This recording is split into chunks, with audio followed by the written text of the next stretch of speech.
So today we will be discussing about Wi-Fi security. Can someone tell me what is a Wi-Fi?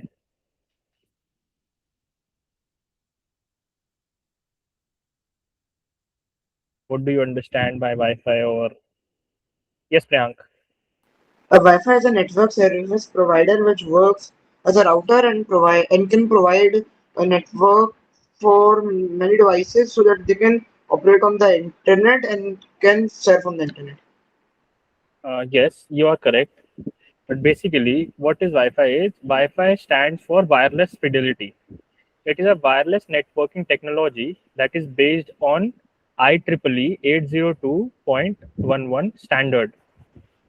IEEE is an organization which is like which basically research in technology. So it has a standard which is 802.11. It is based on that standard, which allows our smartphones, computers, and other devices to connect to internet and communicate with each other wirelessly using radio waves. So that is Wi-Fi. Now, can anyone tell me why do we need Wi-Fi security? Like we use Wi-Fi in our homes and in schools, and we have public Wi-Fi also. So why do we need Wi-Fi security?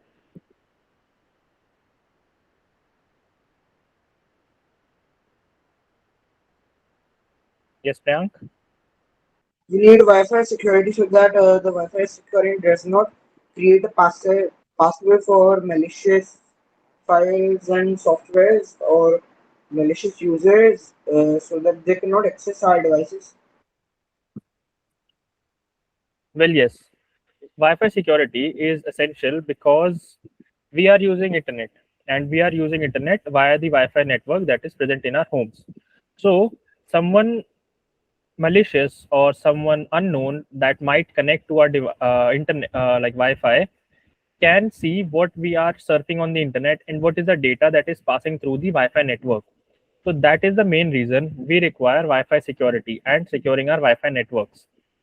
Now, there are many types of Wi-Fi usage. Like we use, like the ones we use in home. We have it. We have public Wi-Fi's. We have Wi-Fi's in school and in offices. So why do we segregate these categories? Is basically because of the usage.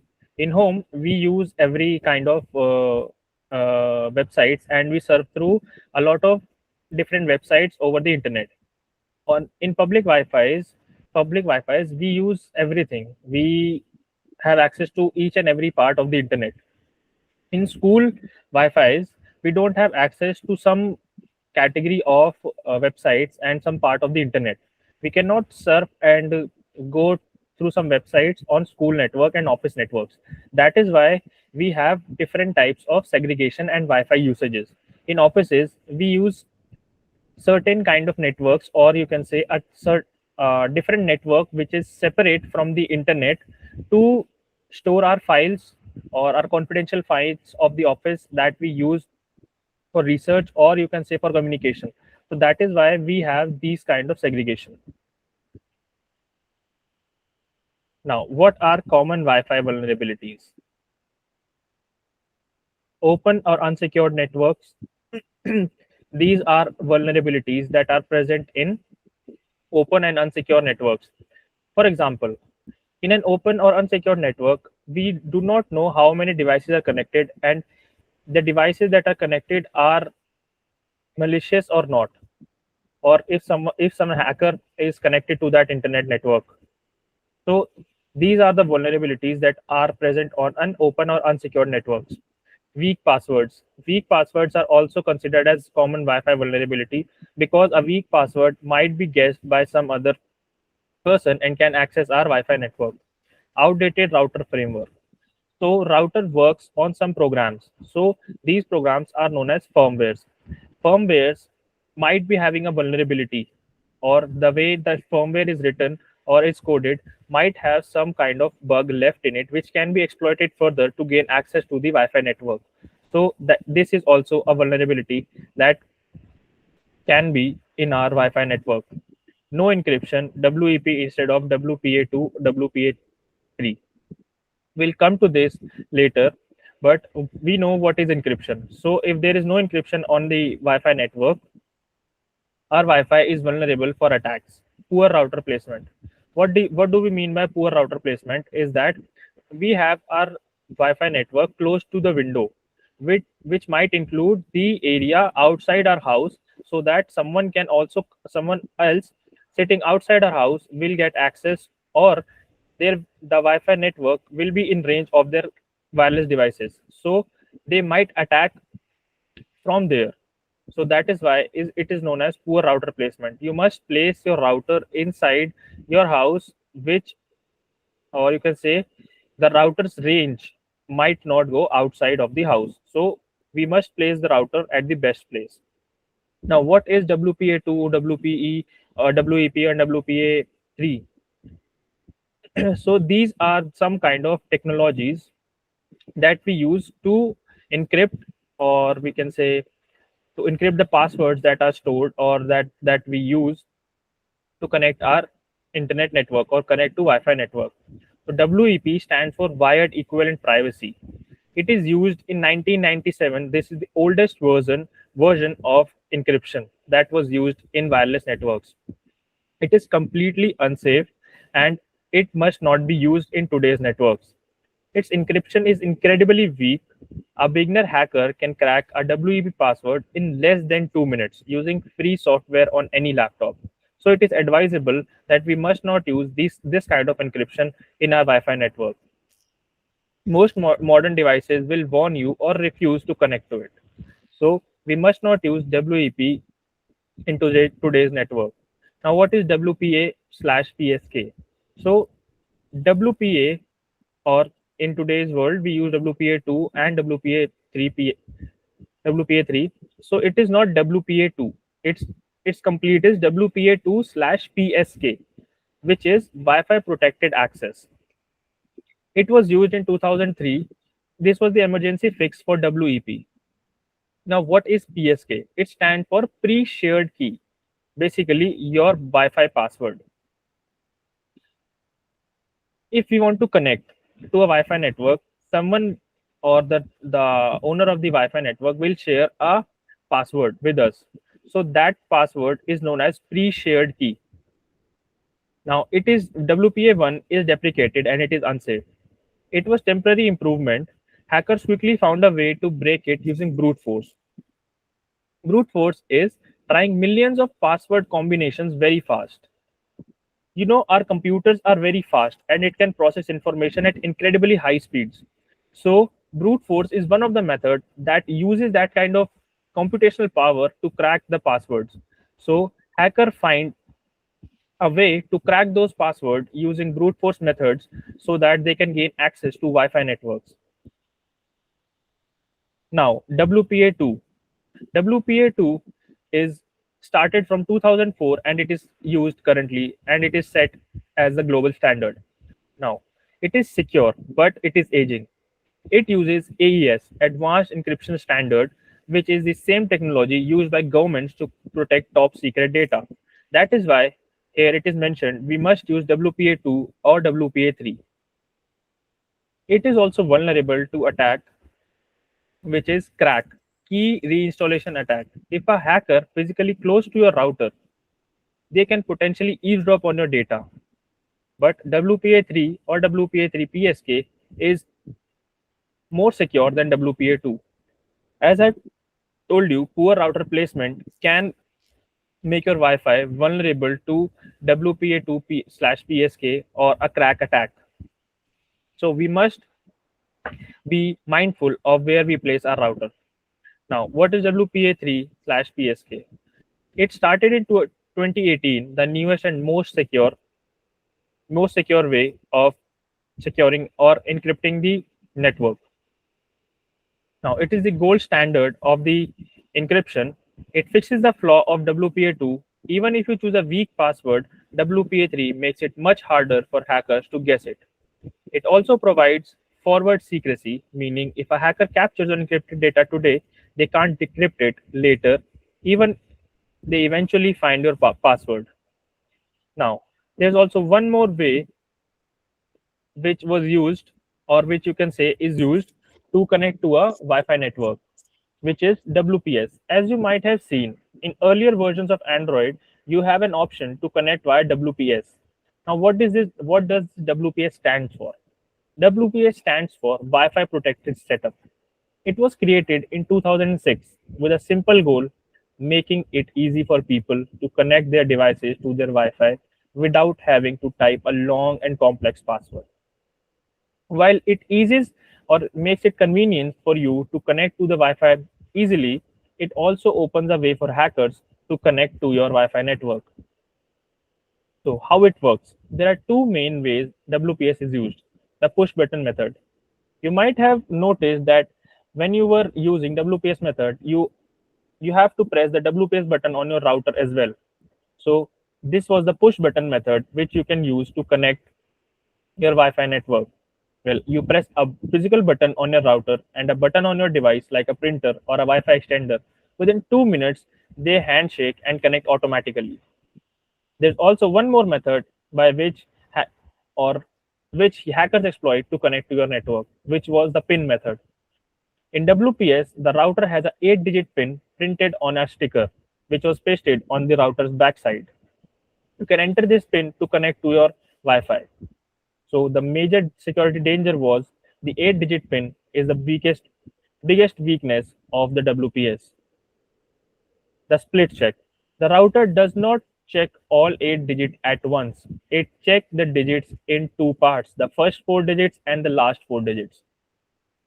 Instead of having to guess 8 one-digit number, the hackers now have to guess two small 4-digit numbers. By using different tools on their laptop, they can guess your WPS pin in just 4 to 10 hours. So that makes it more dangerous to connect to a Wi-Fi network. So even though you set a very strong password, it doesn't matter how strong your password is.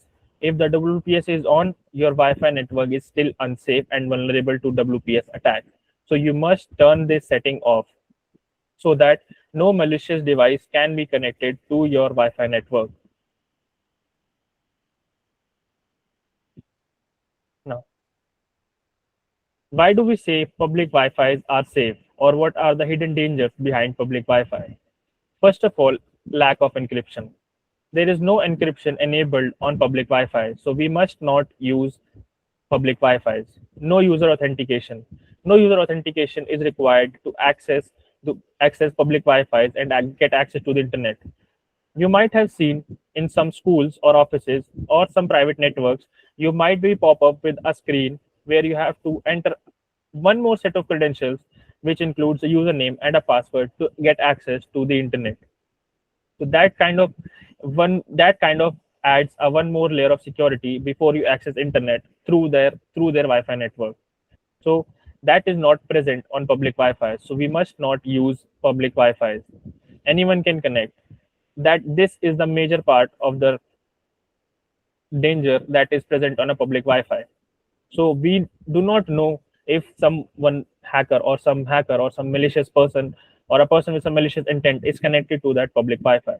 So there is the risk of man in the middle attack, data interception, fake hotspots, malware injection. Now, what is a man in the middle attack? What the hacker will do, it will position itself between the internet and the Wi-Fi network so that all the traffic that goes through the Wi-Fi network also goes through their device, and they can see what you are trying to access or what everyone on the network is trying to access. Now, what is data interception? Data interception is similar to man in the middle attack. They can intercept the data that is going through the network and see what they might can use or they can use for their monetary benefits. Fake hotspots.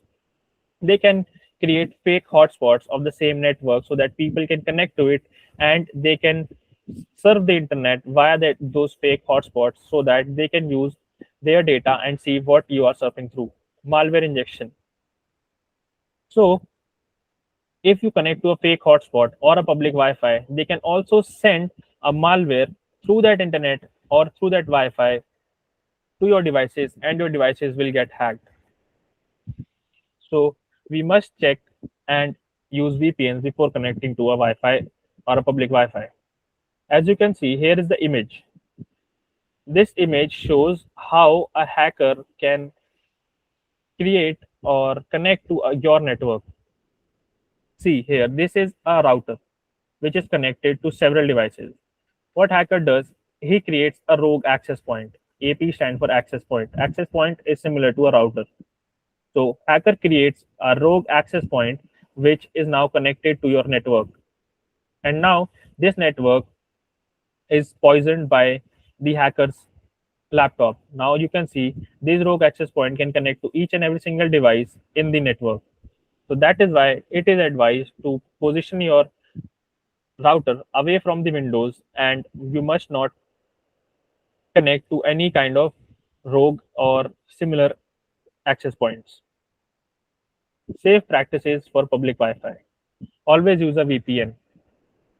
Avoid accessing sensitive accounts, banking or government or your personal email accounts. Disable auto connect to open networks. Prefer mobile data over public Wi-Fi. Always log out from services. Can anyone tell me what does VPN do in securing yourself from getting hacked? Yes, Gauri. I guess it secures our location and also our IP address and stuff, making us safer from getting prone to such attacks. Yes, exactly. It masks our IP address. It encrypts the data before leaving our system. So these are the two main points that a VPN protects us from public unprotected Wi-Fi network. So why it is advised to avoid accessing sensitive accounts? Can anyone tell me?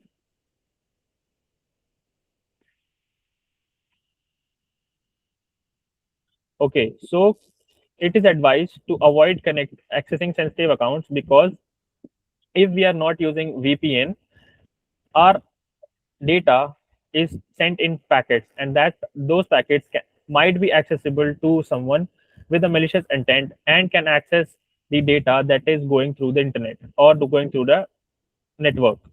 So it is advised to avoid accessing sensitive accounts like banking or government accounts or your email accounts. Disable auto connect to open network. What happens is we have a setting in our devices that connects automatically to open networks.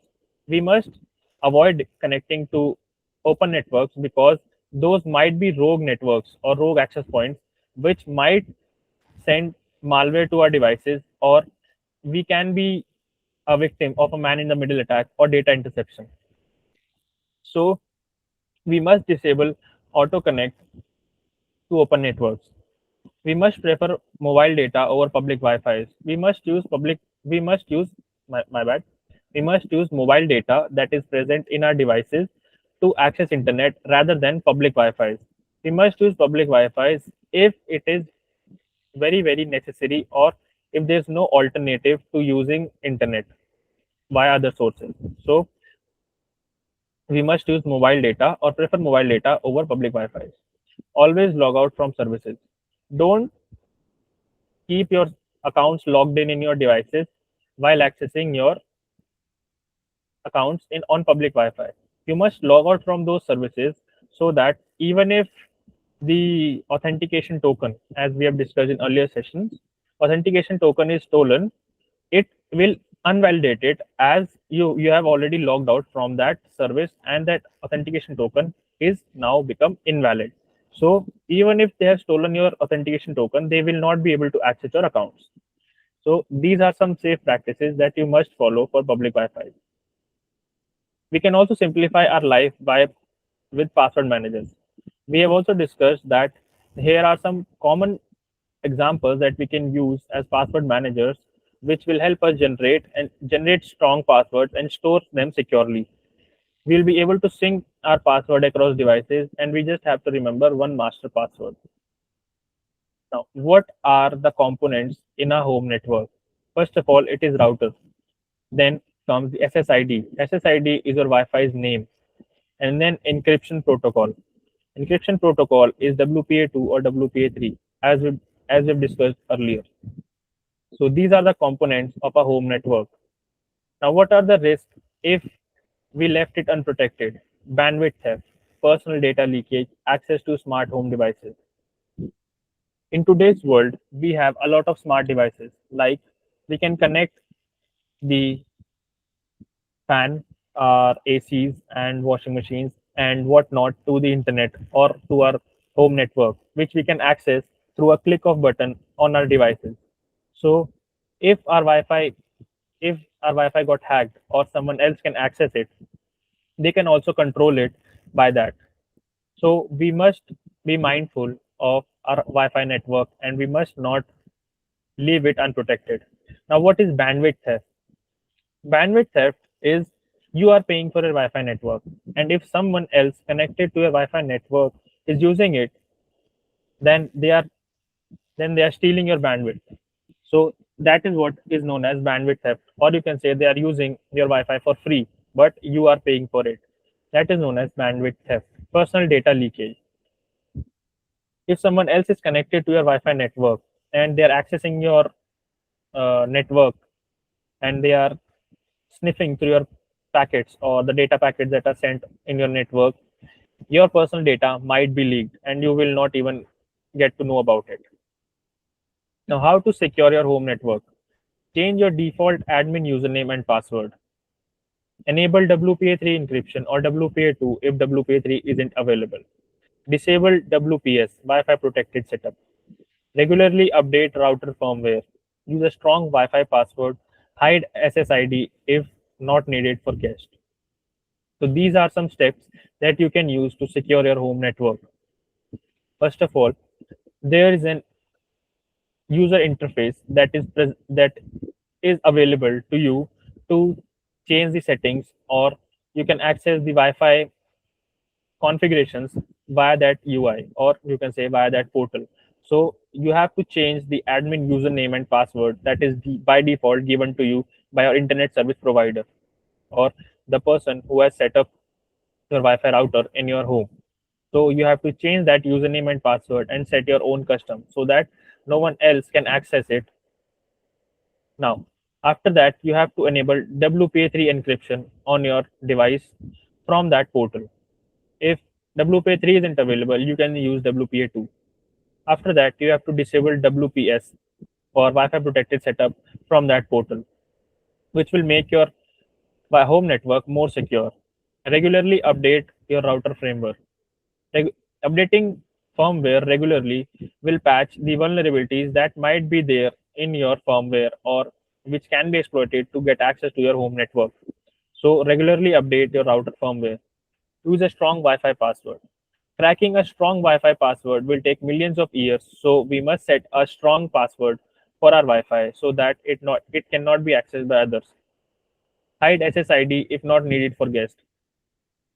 If you want to connect a new device, you can enable your SSID from that portal or admin portal so that if the guest wants to connect to your home network, they can connect it.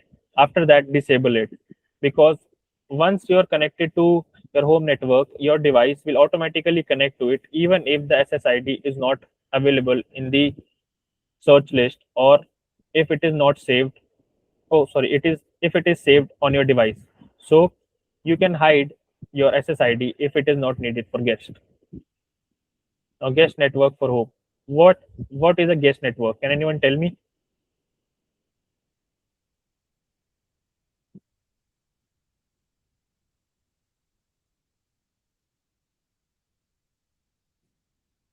Okay, so what is a guest network?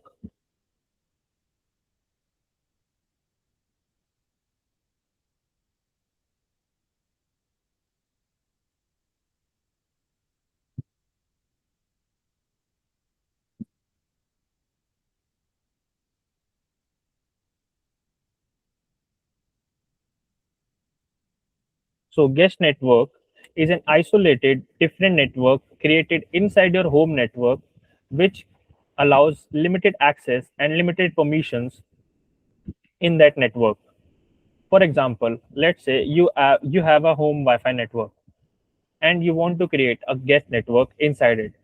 So what it will do is it will create a different network which will allow you to impose certain restrictions on that network, and you can also Set how many devices can connect to that guest network and what they can access. So it is important to create a guest network for your home, which will isolate your home personal network from that network. And if someone wants to connect to that network, they will not be able to connect to your home network or get access to that to your home network.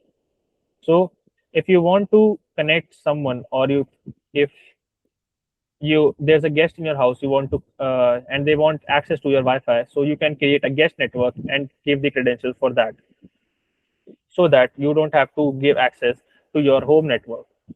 Turn off guest access when not in use. You can turn it off if there is no use for it. Router placement in physical security.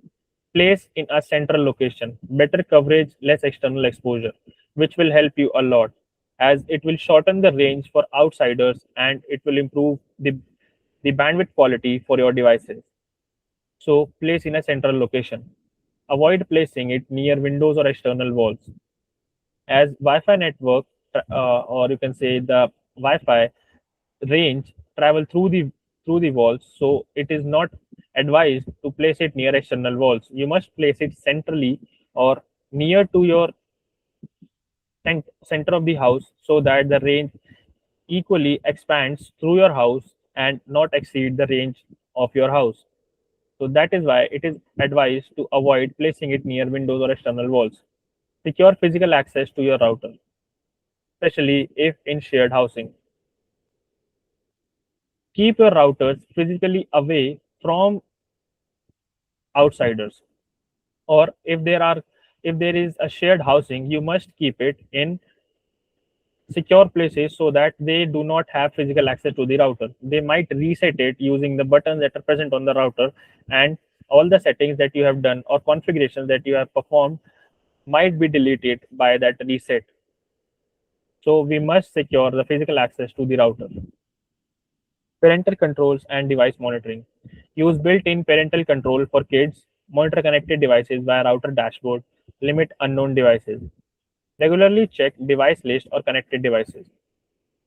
So you can check the connected devices to your router or your network via the portal or admin portal that is shared to you. So keep monitoring that and keep a check how many devices are connected, and all the devices that are connected to your network are known devices and not unknown devices. Also, you you also know about how many devices are there that needs to be connected to the internet or connected to the network. So you can count them and limit them to those certain number of connections in your Wi-Fi network or your Wi-Fi router. Now, what are the tools and apps you can use for Wi-Fi security? Router apps, you can use TP-Link Tether, Netgear Nighthawk, Asus Router app.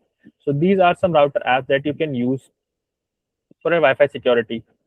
There are some free network scanners, Ping and Wi-Fi Analyzer, which allows you to scan for your network, and if there are something malicious present on your network, they will show a pop-up and notify you for anything malicious.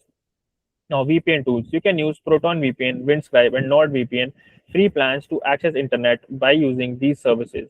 I personally prefer Proton VPN. I also use Proton VPN while connecting to public devices or public networks.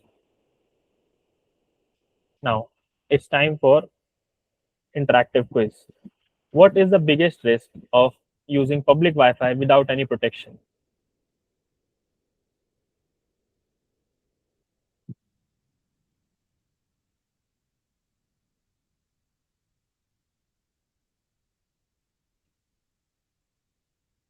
What is the biggest risk of using a public Wi-Fi without any protection?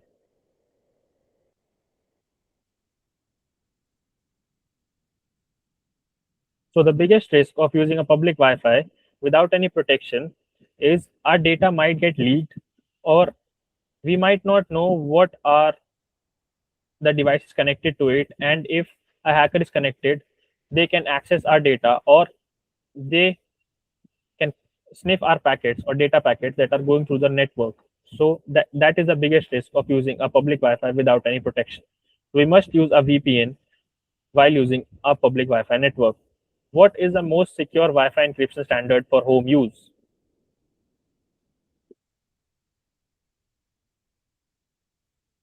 Does anyone know what is the most secure Wi-Fi encryption standard for home use?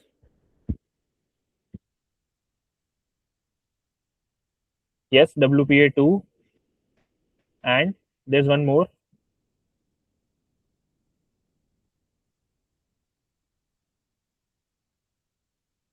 Yes, WPA2 and WPA3. These are the two most secure Wi-Fi encryption standards for home use.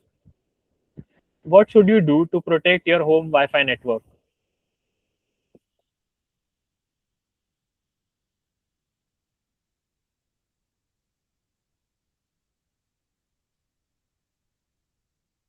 Yes, locate a router centrally and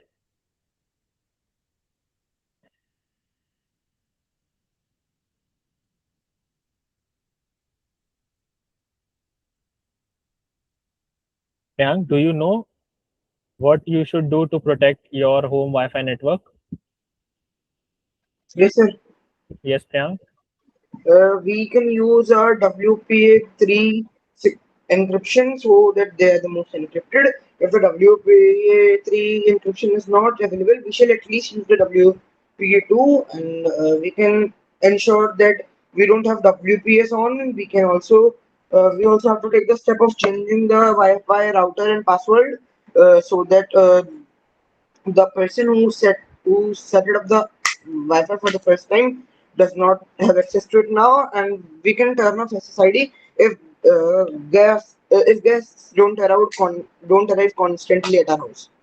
Yes, exactly. These are some points that we should keep in our mind to secure our home network. Now, moving on to our next question. What are at least three common vulnerabilities that can make a Wi-Fi network insecure?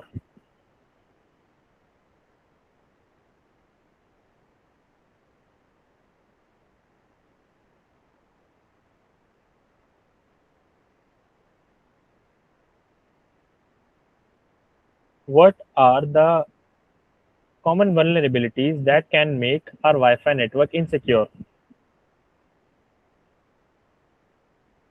Yes, Priyank.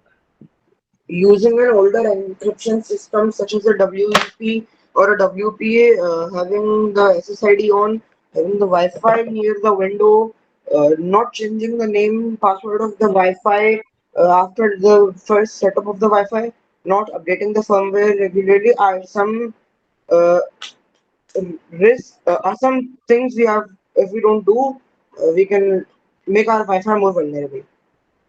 Yes, exactly. These are some vulnerabilities that are present in our home Wi-Fi network or which makes our Wi-Fi network vulnerable.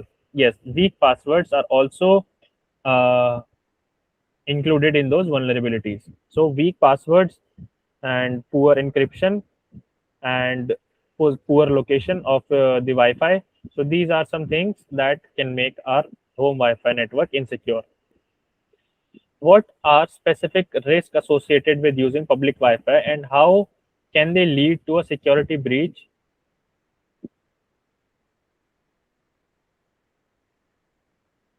Yes, Priyank. We don't know what the encryption status of the virus is, of the Wi-Fi is. We don't know how old is the firmware.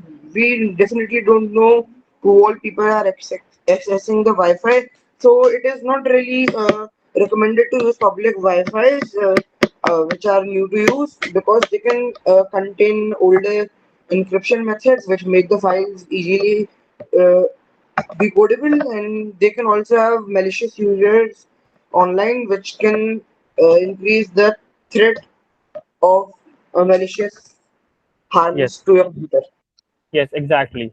So the risk associated with using public Wi-Fi's are we do not know what kind of users are connected to it and how many users are connected to it, what kind of encryption they are using, and what the firmware of the router is. So these are the associated risks with the public Wi-Fi. Now, when using a public Wi-Fi, what four do's and three don'ts to ensure that your data remains unprotected?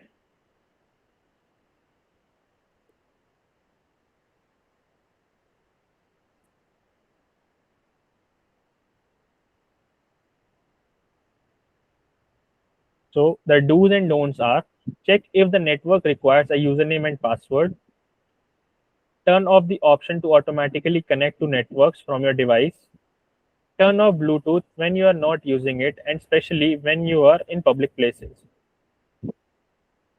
You should not use your online banking account or other accounts with crucial sensitive data. Leave your device unlocked as you step away from it.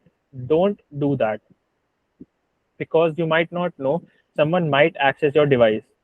Don't shop online and risk exposing your card information. Don't send confidential documents while using a public hotspot and run the risk of exposing their contents to attackers. So, these are some do's and don'ts that you must avoid while using a public network. Which Wi-Fi encryption protocol is currently considered the most secure for home use, and which outdated protocol should be avoided? Yes, Priyank? WPA3 Wi-Fi encryption is considered the most advanced one, and WEP, which is the oldest encryption method, should not be used as it can be easily cracked by even beginner hackers, and it's really not advised to use in home Wi-Fi's. Yes, exactly. You both are correct.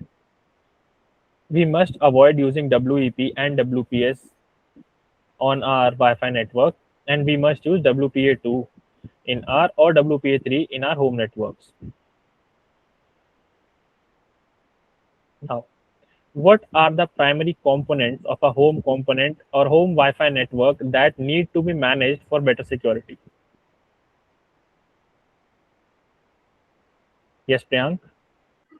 The name of the Wi-Fi, the password, the place, the router which needs to be managed, the firmware of the router, etc.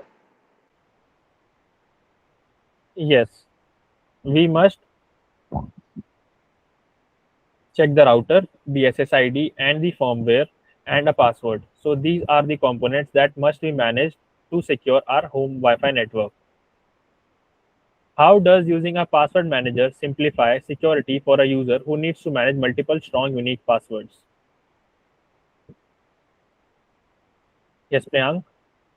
It stores all your passwords for you so that you don't have to remember all of them, and it makes easier logging into different websites or Wi-Fi's at your home, and it basically reduces the task of which you would have to do without it of remembering all the complex passwords.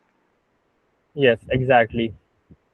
Remembering the password is a tedious task, and password managers assist in remembering them and even suggesting some secure and strong password to us. So that is how we can or a user can manage the password securely and remember them easily.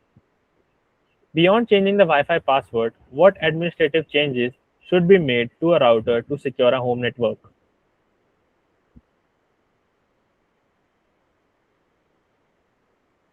Beyond changing the Wi-Fi password, what changes we must made to a router to secure our home Wi-Fi network? Yes, Mayank? We have to uh, we have to change the names of the Wi-Fi, the passwords. We have to ensure that a good placement is there. We have to secure the firmware and upgrade it and update it regularly. We also have to ensure that SSID is not visible to other people, and it's only for the users which are logged in once. Yes, exactly. You both are correct. We must secure router hardware and we must change the credentials of the admin portal. We must disable the WPS and enable WPA2 and WPA3 PSK encryption on the Wi-Fi network to secure our home network. Why is it beneficial to set up a dedicated guest network at home rather than sharing your primary Wi-Fi credentials? Why is it advised to create a guest network inside a home rather than sharing your primary Wi-Fi credentials?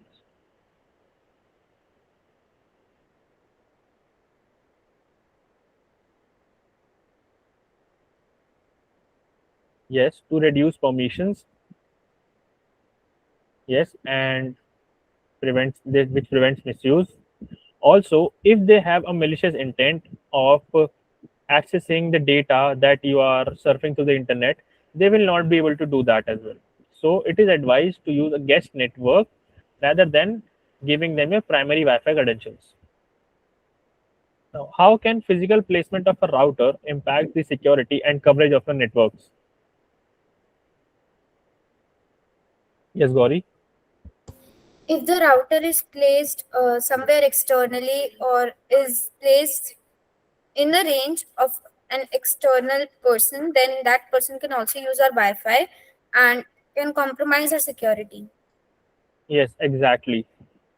So the placement matters a lot. If we place it near windows or walls that are externally exposed, so a person standing outside can access or can try to access the Wi-Fi network. So these things are potentially makes our Wi-Fi more vulnerable. Now, moving on to our next question. What tools or methods can a user employ to monitor connected devices and prevent unauthorized access to their network?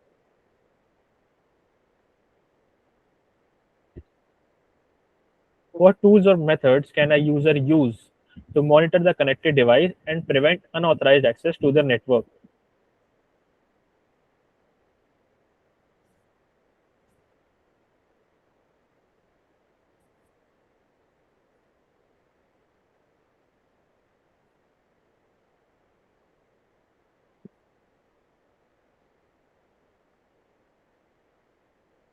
So these are the applications that they can use to prevent or connect or monitor the connected devices from their or from their network.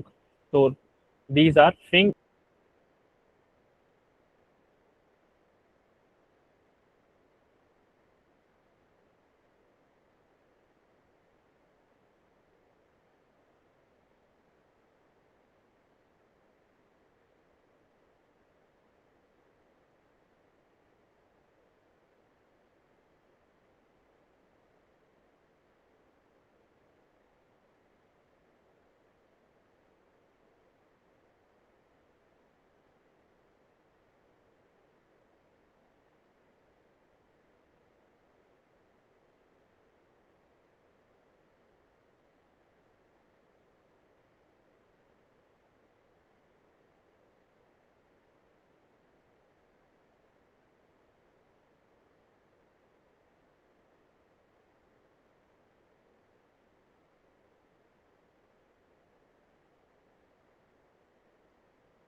Hello,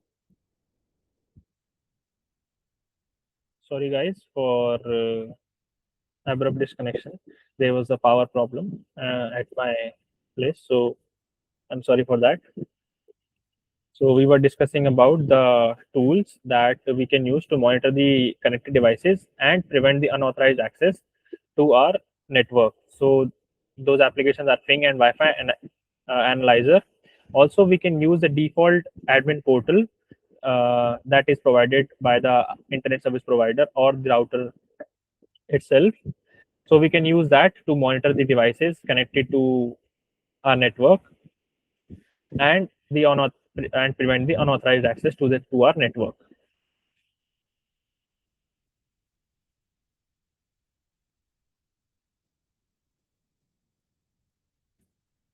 So, guys, that is for today's session.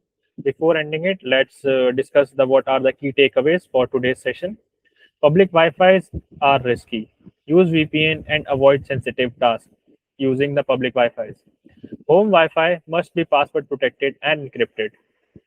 Always update router firmware and monitor devices. Now, before closing, there's also an assignment for today. Create a case study report on how an unsecured public Wi-Fi was exploited and suggest technical and behavior countermeasures. So you have to study and create a report of unsecured public Wi-Fi's that was exploited, and you have to suggest a technical and behavioral countermeasures to it. You can submit your assignment on this link, or you can scan this QR code. You have to upload your assignment under Module 6 assignment and close the form. It will save the uploaded document, and the form will submitted once you have uploaded all the 10 assignments or after all the 10 modules assignment that are shared with you. So this is for today's session. We'll see you in next session. Thank you.